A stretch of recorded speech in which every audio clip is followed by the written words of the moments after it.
Hey kids, it's Papa. Are you ready to explore the Bible? All right. Hey, it's important to listen and actually read the questions that I give you because yesterday, I won't say who, but one of you got things switched between wisdom and knowledge. And if you go back and check your answer and want to correct it, I will give you credit for it. Otherwise, you will have lost 2 points. So, in any case, your choice. Um, so, let's talk today from First Corinthians, like I said, First Kings chapter 3. Now, remember last time we talked about how that Solomon asked for wisdom? God said, I'll give you anything you want. And Solomon said, well, I'd really like wisdom. And God said, good choice.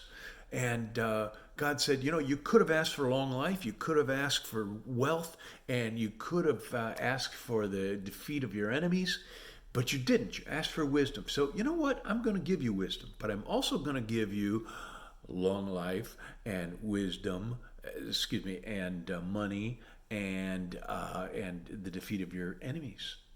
And the neat thing was that when you study the 40-year reign of Solomon, you discover that he was one of the wisest men who ever lived. Most of the book of Proverbs was written by him.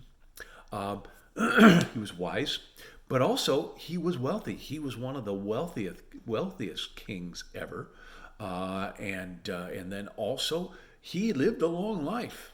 Okay, back then it was unusual to get to 45, 50 years old, and he made it to at least 60, and so um, he lived a long life, and also during that time he had peace. Um, because David had basically killed all of his enemies, and he, through diplomacy, gained a lot more friends and allies. So we see that God gave him wisdom, plus he also gave him the things that he could have asked for, but he didn't. So we find that God gave Solomon wisdom, unusual wisdom. Um, and there's a story here in First Kings chapter 3 that's interesting.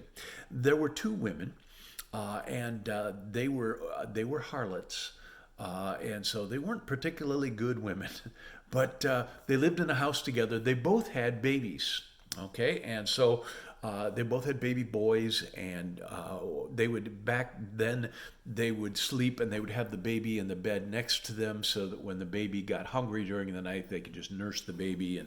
And but one of the ladies woke up in the morning and she discovered that her baby was dead, and she realized that she had rolled over on top of it and had smothered it. And she thought, oh my, what should I do? And so she thought, ooh, I got an idea. So she took the baby in to the other room where her friend was sleeping and took the live baby and put the dead baby in the bed with her, so that she now had a live baby and her friend had a dead baby. Well, the friend woke up and she found her baby, and she cried out. She's, oh no, my baby's not sleeping, not breathing. And then she realized, wait a minute, this isn't my baby. And she went and looked at her friend's baby and realized, that's my baby. And so she went and asked for help, and they said, well, we don't know. See, that was back before there were pictures, back before there was, fingerprints or any type of thing like that. Then couldn't do DNA testing or anything like that. And apparently not enough people had seen the babies to know. And so it was basically her word against her word, and that's it. And they thought, well, who's going to judge between us?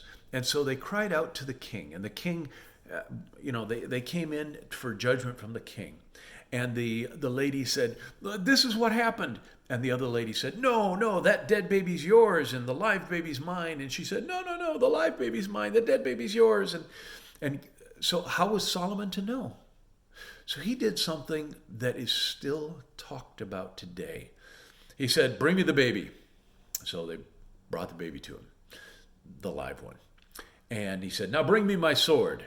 And they brought his sword. He said, now I'm going to cut this baby in half and give each of you a half of a dead baby.